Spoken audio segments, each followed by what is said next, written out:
Capítulo 32. Acerca do pecado e da retirada dos aventais de folha de figueira.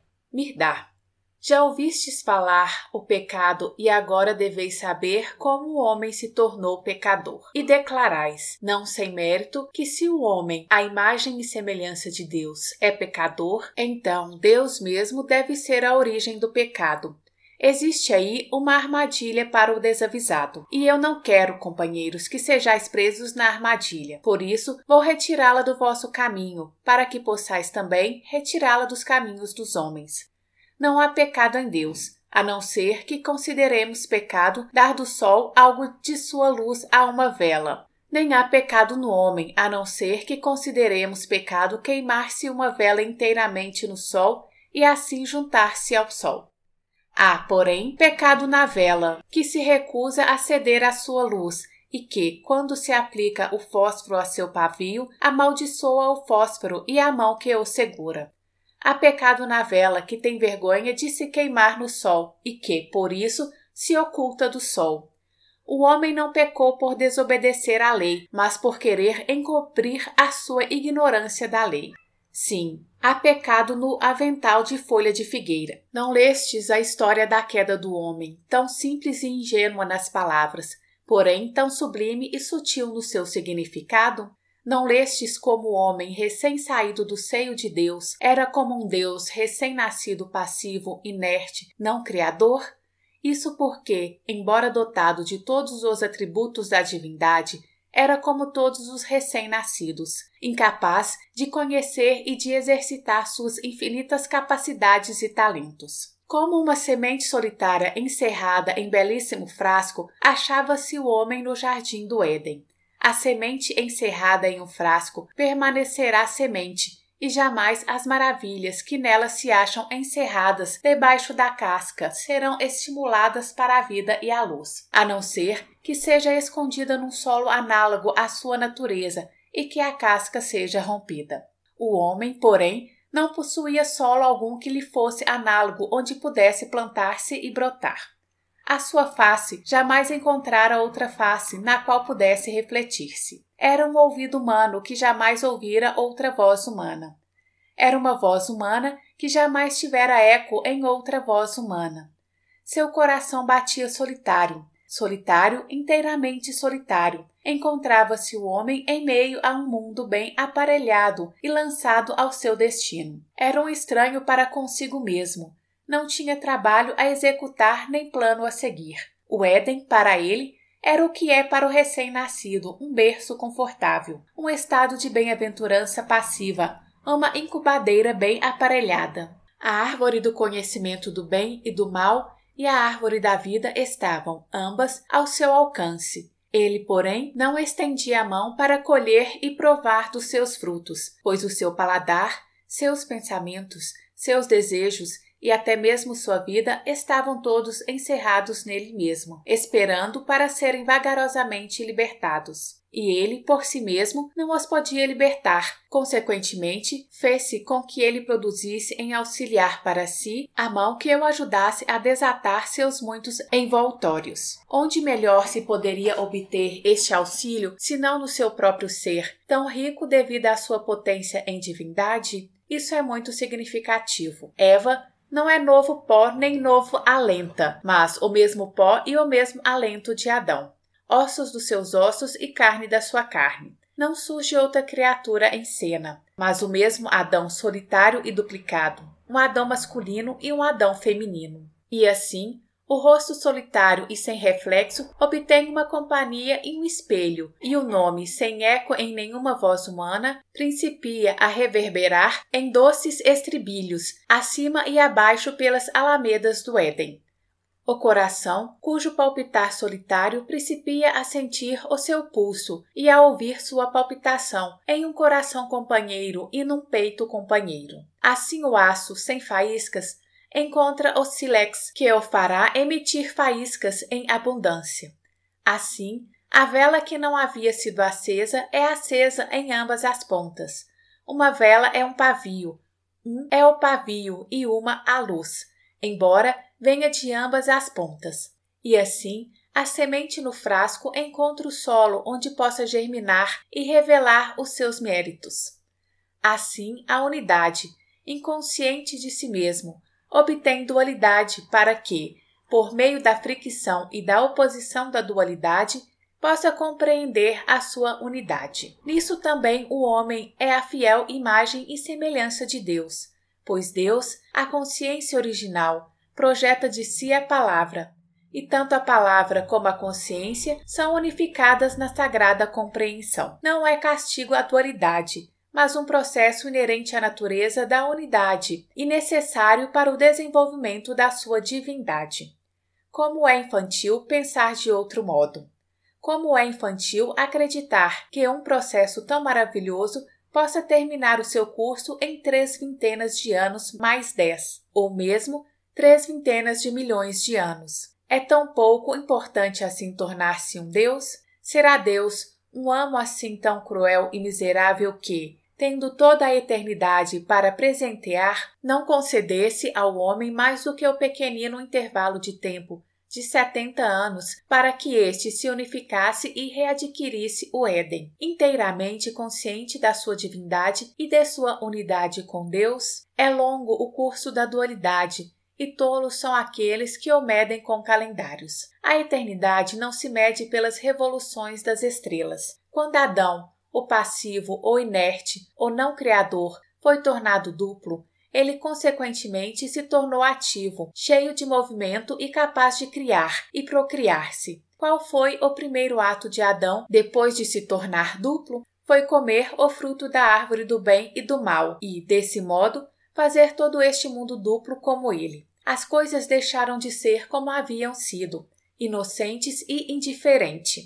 Estas se tornaram boas ou más, úteis ou prejudiciais, agradáveis ou desagradáveis. Tornaram-se dois campos opostos, ao passo que antes era um. E a serpente que enganou Eva para que provasse o bem e o mal não era a profunda voz ativa, embora inexperiente da dualidade, estimulando-se para a ação e a experiência. Não admira que Eva fosse a primeira a ouvir essa voz e a obedecê-la. Eva era como se fosse a pedra de afiar, ou instrumento destinado a tornar manifestos os poderes latentes de seu companheiro. Não estivestes vós, já muitas vezes, a imaginar esta primeira mulher, da primeira história humana, caminhando furtivamente por entre as árvores do Éden, com os nervos à flor da pele, com o coração palpitando, como o de um pássaro que caiu na armadilha, com os olhos a procurar por todos os lados se alguém a estava observando, com a boca úmida e a mão trêmula estendida para a fruta? Não tendes suspendido a respiração ao imaginardes que ela apanhou a fruta e fincou os dentes na polpa macia para sentir-lhe momentaneamente a doçura que se teria de transformar em amargura eterna para ela e sua prole? Não tendes desejado de todo coração que Deus paralisasse a audácia louca de Eva, aparecendo-lhe no momento exato em que ela estava para cometer aquela ação estouvada e não depois, como ele o faz na lenda? E tendo ela cometido aquele ato, não tendes desejado que Adão tivesse a sabedoria e a coragem de abster-se de se tornar seu cúmplice? No entanto, nem Deus interveio, nem Adão se absteve. Isso porque Deus não queria que sua semelhança se lhe tornasse dissemelhante. Era sua vontade e seu plano que o homem caminhasse o longo caminho da dualidade, a fim de desenvolver sua própria vontade, planejar e unificar-se pela compreensão. Quanto a Adão, ele não poderia, mesmo que quisesse, rejeitar o fruto que lhe era oferecido por sua esposa. Era-lhe obrigatório comê-lo, simplesmente porque sua esposa havia comido dele, pois ambos eram uma carne e cada qual era responsável pelos atos do outro. Indignou-se e irou-se Deus porque o homem comeu o fruto do bem e do mal? Deus o proibira, e o fez porque sabia que o homem não podia deixar de comer, e ele queria que o homem o comesse. Queria também que o homem soubesse antecipadamente as consequências de comê-lo, e tivesse a coragem de arcar com tais consequências. E o homem teve coragem, e o homem comeu, e o homem arcou com as consequências. E a consequência foi a morte. ao se tornar ativamente dual pela vontade de Deus, morreu para a unidade passiva. Logo, a morte não é castigo, mas uma fase na vida inerente à dualidade. A natureza da dualidade é tornar todas as coisas duais e dar a tudo uma sombra. E assim, Adão adquiriu sua sombra em Eva e ambos obtiveram em suas vidas uma sombra chamada morte. Mas Adão e Eva, embora sombreados pela morte, continuaram a ter uma vida sem sombras na vida de Deus. A dualidade é uma fricção constante, e a fricção dá a ilusão de duas superfícies que se opõem, inclinadas à autodestruição. Realmente, estão se completando, preenchendo e trabalhando de mãos dadas por um só objetivo: a paz perfeita, a unidade e o equilíbrio da sagrada compreensão. A ilusão, porém, está enraizada nos sentidos e persiste enquanto estes persistem. Eis porque Adão respondeu a Deus quando Deus o chamou, depois dos seus olhos terem sido abertos. Eu ouvi a tua voz no jardim, e eu tive medo, porque eu estava nu e eu me escondi. Como também a mulher que tu me destes para minha companheira, ela me deu do fruto da árvore e eu comi. Eva não era mais do que carne e ossos de Adão. Pensai, porém, neste novo eu do Adão, o qual, depois de seus olhos terem sido abertos, principiou a se ver como algo diferente, separado e independente de Eva, de Deus e de toda criatura de Deus. Este eu era uma ilusão. Uma ilusão dos olhos recém-abertos era esta personalidade desligada de Deus. Não tinha substância nem realidade.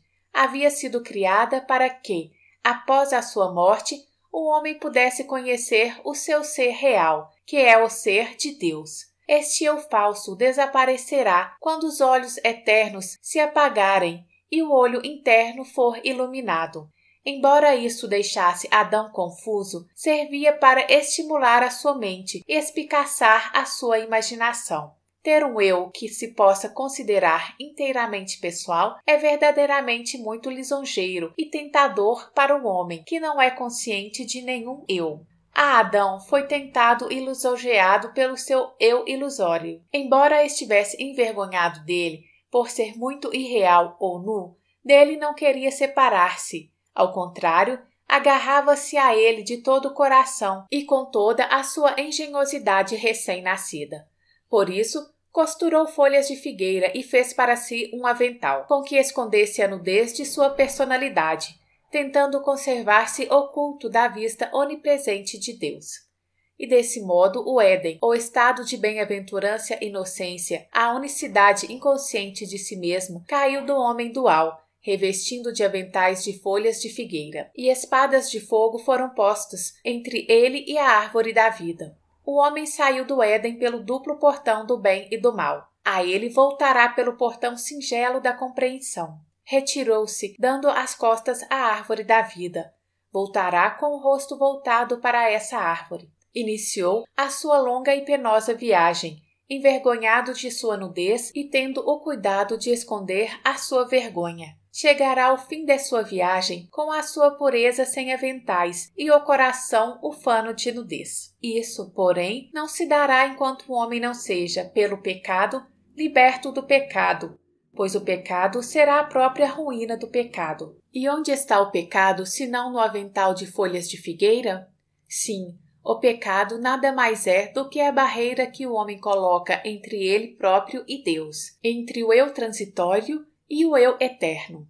A princípio, o punhado de folhas de figueira, essa barreira veio a tornar-se um poderoso baluarte. Desde o momento em que abandonou a inocência do Éden, o homem tem estado ocupadíssimo em reunir cada vez mais folhas de figueira e a costurar um sem número de aventais. Os indolentes se satisfazem em remendar os rasgões de seus aventais com os trapos abandonados pelos seus próximos mais trabalhadores. E cada remendo na indumentária do pecado é pecado, pois tende a perpetuar a vergonha que foi o primeiro e pungente sentimento que teve após separar-se de Deus. Está o homem fazendo algo para livrar-se desta vergonha? Não. Todo o seu esforço é vergonha sobre vergonha, aventais sobre aventais. Que são as artes e a instrução do homem, se não folhas de figueira?